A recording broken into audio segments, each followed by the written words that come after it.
Jonah, a whale of a storm.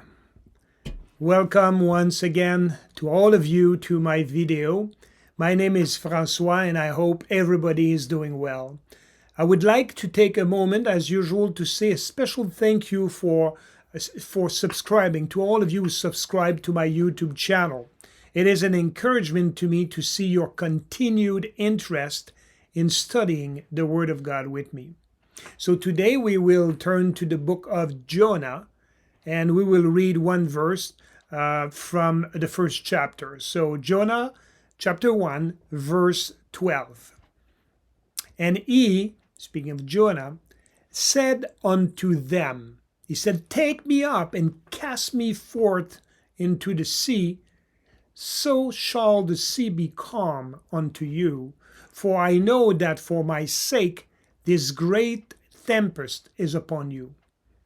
Like most people, you have probably heard this story of Jonah. So what can we learn more about it? Or how can anything in this story be applicable to me? And I want to bring you a different angle of the story today. So we generally think that the focus of this story is Jonah or the whale, right? Well, after all, they are the main characters. So who was this Jonah? Well, he was a prophet. What's a prophet? A prophet is a person instructed by God to announce future events, like a God's spokesperson. So in our story, Jonah was in fact instructed by God to do something very specific. God told him to go preach a message to the people of Nineveh. But Jonah refused to do it, and he decided to get on a boat that will be heading in the opposite direction. So Jonah was, in fact, attempting to run from God. I said attempting because God is everywhere and he knows everything. So who can hide from him? And White might say that it is unexpected for a prophet of God to even think he could get away with this. So Jonah, we don't know, must not have been the brightest prophet in the box. So he gets on this boat and he's trying to run away from God. Is God telling us this story to remind us that we are not either able to run away from him? And as a believer, a Christian, we sometimes try to do the same as Jonah did. I know I did it at times. So the lesson is that doing God's will saves us a lot of effort and frustrations. But God, going back to our story, he let the boat with Jonah on it depart, and then he sent a massive storm to show up to where they were. And the Bible describes it saying that it's such a strong storm that everyone on the boat was not only afraid, but afraid for their lives. So let's picture that for a moment. We're talking about people who literally work and lived on boats. So for them to be that scared, it must have been a very brutal storm. I'm not a sailor, and the only time I can predict a storm developing is when the sky gets really dark. But as they were sailmen, they were probably good at reading the signs of stormy weather developing, and if so, they would not have sailed at that time. So it was a God-sent storm and coming out of nowhere. And God always does things with a purpose. So sending that storm, God had a purpose. And the Bible tells us that the men knew that Jonah on the ship was fleeing from the presence of the Lord because Jonah had told them.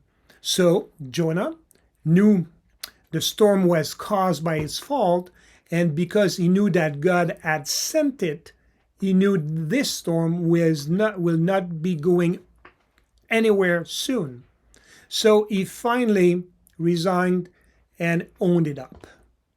So he told the captain and the crew that the storm was his fault, and that if they threw him overboard, that the winds and the waves will stop.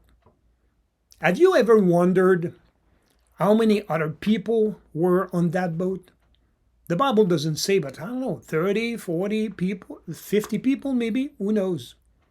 But I believe there were many.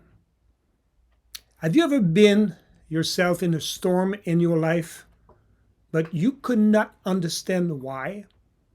You do your best to live an honest and godly life. You're even going to church. You're doing everything right as far as you know. But your life still seems to be stormy, and you wonder why. Look at this story. Everyone on the boat was going through a life-threatening storm, but it had nothing to do with them, but everything to do with who they let on the boat. So our life could be going through storms that we don't have to go through, and it may have nothing to do with us and everything to do with the people we're spending our time with. Don't get me wrong, the Bible tells us to love everyone, but we need to be very intentional about who we allow to go through the most intimate and personal parts of our lives with us. As iron sharpens irons, so a friend sharpens a friend. The people around us are either pushing us closer to God or pulling us further away from Him. And there's no middle ground. What about our closest relationships? Are people close to us helping us grow in our walk with God? Or are they causing us to suffer through unnecessary storms? It is important to be intentional about who you choose to spend your time with today. And just as you want good, godly, encouraging friends around you, remember to be a good, godly, encouraging friend to those around you as well. So I hope you found something interesting in this story that you can apply in your life. I know I have, so I wanted to share with you. And as usual, thank you for being there. Thank you for watching. See you soon, and God bless you. Have a good day.